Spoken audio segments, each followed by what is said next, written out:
बिस्मिल्लाहिर्रहमानिर्रहीम। अस्सलाम वालेकुम डियर स्टूडेंट्स। आज हम किस चीज़ के बारे में पढ़ेंगे? नॉन, और साथ में नॉन के टाइप्स को पढ़ेंगे। अब दरअसल में सबसे पहले आते हैं नाउन। सबसे जो पार्ट्स ऑफ स्पीच में हम आते हैं, जो सबसे बेसिक होता है और सबसे आसान, वो हमारे पास क्या होता है? नाउन। अब आसान अल्फाज में हम समझते हैं नाउन है क्या, आसान अल्फाज में समझना है। द नाउन मतलब द नेम ऑफ एवरीथिंग। दुनिया में हर चीज़ के नाम को हम क्या नाम देंगे? नाउन। मतलब हर चीज़ के नाम से मुराद क्या है? वो इंसान भी हो सकते हैं, जानवर भी हो सकते हैं, बेजान भी हो सकते हैं, जगह भी हो सकता है, थिंग भी हो सकते हैं, प्लेस, कोई भी चीज़, मतलब पर्सन, प्लेस, थिंग, दुनिया, कुछ भी, दुनिया में किसी भी चीज़ के नाम को हम क्या नाम देंगे? नाउन। नाउन मतलब क्या है? जाकिरा, असनैन अली, अरसलान, डेस्क, चेफरत, मोहब्बत, सारी चीज़ें क्या है? नाउन। डेथ, मरना भी क्या है? किस्म का नाउन है, डेथ। तो ये तमाम चीज़ें क्या हो जाएंगे? नाउन। तो समझ आ गया, दुनिया में हर चीज के नाम को नाउन कहेंगे। तो मैंने the name of noun is the name of everything. हर चीज के नाम को हम क्या नाम देंगे? नाउन का नाम देंगे। जिस तरह example, Ali, Zakira, Arsalan, Asnain Ali, desk, love, hate, और बहुत सारे एग्जांपल लिख सकते हो। जगह के नाम लिख सकते हो, जिस तरह कोयटा, पाकिस्तान, इस्लामाबाद। तो ये सारे क्या है? नाउन है। सारे के सारे क्या है? नाउन। अब आते हैं हमारे पास। तो आपको समझ आ गया कि ग्रामर में, पार्ट्स ऑफ स्पीच में नाउन है क्या। तो ज़हन में एक सेंटेंस को याद रखना है, दुनिया में हर चीज़ के नाम को नाउन कहते हैं। वो चाहे जगह का नाम हो, वो चाहे पर्सन का नाम हो, किसी भी शख्स का नाम हो, चाहे किसी भी चीज़ का नाम हो, तो उसको हमने क्या नाम देना है? डायरेक्ट कि ये नाउन है। अब आते हैं टाइप्स। Proper noun. प्रॉपर का मतलब क्या है? खास। तो खास नाउन अगर किसी खास चीज़ों का, मतलब किसी खास जगह का, किसी खास पर्सन का, या किसी खास चीज़ के नाम को हम क्या नाम देंगे? Proper noun. तो प्रॉपर नाउन क्या है? The name of specific person, place और थिंग। मतलब खास चीज़, मतलब खास चीज़ का मतलब क्या है? खास बंदे का, खास बंदे का, खास जगह का, और खास चीज़ के नाम को हम क्या नाम देंगे? Proper noun. नाउन तो है, मगर उसको हम क्या नाम देंगे कि ये थोड़ा प्रॉपर है, मतलब क्योंकि खास है तो इसको हम क्या नाम देंगे? प्रॉपर नाउन का नाम देंगे। एग्जाम्पल क्या है? स्टार्ट विद, हमेशा याद रखना है प्रॉपर नाउन किससे स्टार्ट होता है? Capital letter. Start with capital letter. Example पर आते हैं। पाकिस्तान, देखो किससे स्टार्ट है? पी। एक कैपिटल पी। क्या है? Capital P. देखो पाकिस्तान खास है, आपको पूरे दुनिया में एक पाकिस्तान नजर आएगा, तो एक खास है ना, एक खास। तो ये क्या है? पाकिस्तान। उसी तरह अहमद, अहमद एक खास नाम है, जिस तरह अहमद, तो एक खास किस से स्टार्ट है? देखो ए से, कैपिटल लेटर से स्टार्ट है यानी। उसी तरह अलामा इकबाल, ये एक खास नाम है, किसे, मतलब क्या है? आसान अल्फाज में कैपिटल लेटर से स्टार्ट है या नहीं। तो खास पर्सन का, खास जगह का, खास चीज के नाम को हम क्या नाम देंगे? Proper noun. अब आते हैं कॉमन नाउन। मतलब क्या है?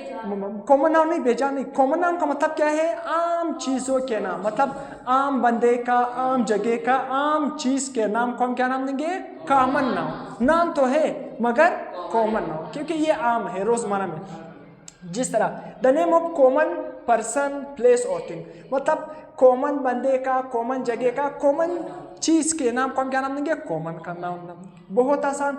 बुक एक कॉमन नाउन कहता है। बुक, देखो अगर मैं हर चीज, मतलब बुक एक कॉमन नाउन है। क्या है? नाउन तो है, अगर मैं उठाऊं ये बुक नाउन है, मगर ये क्या है? कॉमन नाउन है। क्या है? कॉमन नाउन है। फिर से उसी तरह क्या है हमारे पास? कॉलेज एक कॉमन नाउन है। कॉलेज क्या है? एक कॉमन नाउन। स्कूल आम है, स्कूल हर जगह आम है, एक कॉमन नाउन है। तो समझ आ गया कॉमन नाउन क्या है? कॉमन चीजों के नाम। अब आते हैं हमारे पास एब्स्ट्रैक्ट नाउन। इसमें स्टूडेंट को थोड़ा सी कंफ्यूजन होती है कि एब्स्ट्रैक्ट नाउन क्या है। एब्स्ट्रैक्ट नाउन का मतलब क्या है? The name of feeling, quality or state rather than physical thing.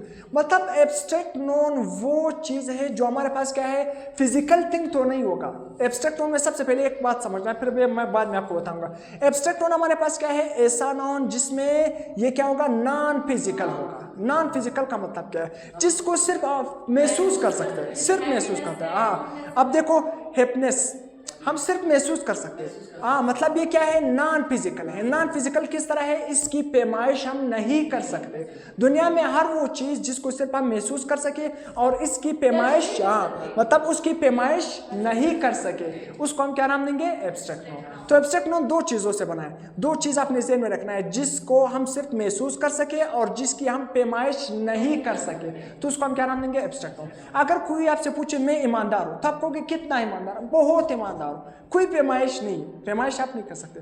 कोई कहता है वो बेईमान है, तो आप कहोगे कितने बेईमान है, बिल्कुल बेईमान है, हमें कोई पैमाइश नहीं कर सकते, तो कि ये नॉन फिजिकल बना। तो उसको हम देखो सिर्फ फिजिकली क्या है, महसूस कर सकते हैं, महसूस कर सकते हैं और उसकी पैमाइश नहीं कर सकते, तो उसको हम एब्स्ट्रैक्ट नाउन देंगे। जिस तरह क्या है ब्यूटी, खूबसूरती, अगर हम कहेंगे वो खूबसूरत है, अल्लाह ताला ने उसे खूबसूरत बनाया, तो हम कहेंगे कितना ज़्यादा, कोई पैमाइश कर सकते हैं उसके, हम नहीं कर सकते, सिर्फ महसूस कर सकते हैं। सिर्फ क्या कर सकते हैं, महसूस। काइंडनेस, हम किसी की रहमदिली, काइंडनेस को हम क्या कर सकते हैं कि वो बहुत ज़्यादा काइंड, मतलब क्या है, काइंड पर्सन है, काइंडनेस है, तो उसको महसूस कर सकते हैं, उसकी पैमाइश नहीं कर सकते। होनेस्टी, ईमानदारी, सच्चाई, सिर्फ हम क्या कर सकते हैं, महसूस कर सकते हैं, उसकी पैमाइश नहीं कर सकते, बहुत ज़्यादा ईमानदार है। इस तरह नहीं कहते कि उसने इतना मतलब 10 मीटर ईमानदार है, 20 मीटर, इस तरह तो हम नहीं कह सकते, पैमाइश नहीं कर सकते। उसी तरह हेट, किसी से क्या है, नफरत करना। अब बोलते हैं मुझे नफरत है, बाकी हम इस तरह नहीं कह सकते कि मुझे इतना नफरत है, 10 मीटर का नफरत है, 20 मीटर, तो इस तरह तो नहीं, तो नॉन फिजिकल है, सिर्फ महसूस कर सकते हैं, पैमाइश भी नहीं कर सकते हैं, तो ये हमारे एब्स्ट्रैक्ट नाउन बन जाएंगे। कॉन्क्रीट नाउन, कॉन्क्रीट का मतलब क्या है, मटेरियल, मतलब ऐसे ऑब्जेक्ट या ऐसा नाउन जो किस चीज़ से बना हो, जो मुख्तलिफ मटेरियल से बना हो। हाँ, तो हमारे पास क्या है, कॉन्क्रीट नाउन क्या है, the name of material object, मतलब कोई भी मटेरियल ऑब्जेक्ट के नाम को हम क्या नाम देंगे, कंक्रीट नाउन। अब ये मार्कर एक मटेरियल ऑब्जेक्ट है, मतलब ये प्लास्टिक से बना हुआ है, उसी तरह क्या है, मुख्तलिफ प्लास्टिक वगैरह से ये बना हुआ है, फिर इसी तरह इंक में उसके निप में हम क्या यूज़ करते हैं, स्पंज वगैरह यूज़ करते हैं, तो ये एक मटेरियल है, मुख्तलिफ चीज़ों से बना हुआ है, तो मटेरियल ऑब्जेक्ट के नाम को हम क्या नाम देंगे, कॉन्क्रीट नाउन। किस तरह ट्री एक मटेरियल ऑब्जेक्ट है, मुख्तलिफ मटेरियल से बना हुआ है। उसी तरह बटर, घी, हमारे पास क्या है, बुक बेक, जो बुक का बेक है वो क्या है, अलग अलग चीज़ों से बना, तो इसको हम नाउन तो कहेंगे मगर कॉन्क्रीट नाउन का ना। कलेक्टिव नाउन, कलेक्टिव नाउन का मतलब क्या है, एक ही नेम से बहुत सारी चीज़ों को मतलब क्या है, रिप्रेजेंट करना, मतलब एक नेम से पूरे ग्रुप को रिप्रेजेंट करना। कलेक्टिव का मतलब क्या है, सारा जमा, मतलब एक नेम से, बिल्कुल एक नेम से अगर हम पूरे ग्रुप को रिप्रेजेंट करेंगे तो उसको हम क्या नाम देंगे, कलेक्टिव नाउन। जिस तरह क्या है, the name of people, people में बहुत सारे आते हैं, सारे, जिस तरह मैं कहूँगा पीपल, सारे स्टूडेंट हमारे पीपल है। उसी तरह एनिमल्स, सारे animals, thing considered as a unit, अगर हम क्या करेंगे, लोगों को या जानवरों को या किसी भी चीज़ों को क्या है, कंसिडर्ड एज अ यूनिट, मतलब उसको यूनिट के तौर पर रिप्रेजेंट करें तो उसको हम क्या नाम देंगे, कलेक्टिव नाउन। अब किस तरह यूनिट के तौर पर रिप्रेजेंट करें, आर्मी, पाकिस्तान की कितनी आर्मी है, उसी तरह तो हम आर्मी को एक नाम देते हैं, बिल्कुल आर्मी के, बिल्कुल आर्मी पूरे आर्मी के ग्रुप को रिप्रेजेंट कर रही है, एक नाम है, पूरे आर्मी को रिप्रेजेंट कर रही है। फैमिली, फैमिली में देखो, एक फैमिली में अबू, अम्मी, सिस्टर, ब्रदर, कज़न सारे आते हैं, तो एक फैमिली में कितने ज़्यादा बंदे आते हैं, तो पूरे फैमिली को एक यूनिट के तौर पर हम नाम देते हैं फैमिली। फैमिली में बहुत सारे लोग आते हैं तो इसको हम क्या नाम देंगे, कलेक्टिव। कमेटी, बहुत सारे पर्सन होते हैं कमेटी में, तो उसको हमने एक नाम दिया है, एक नाम दिया है, बहुत सारे लोग उसमें आते हैं तो उसको हम क्या नाम देंगे, कलेक्टिव नाम।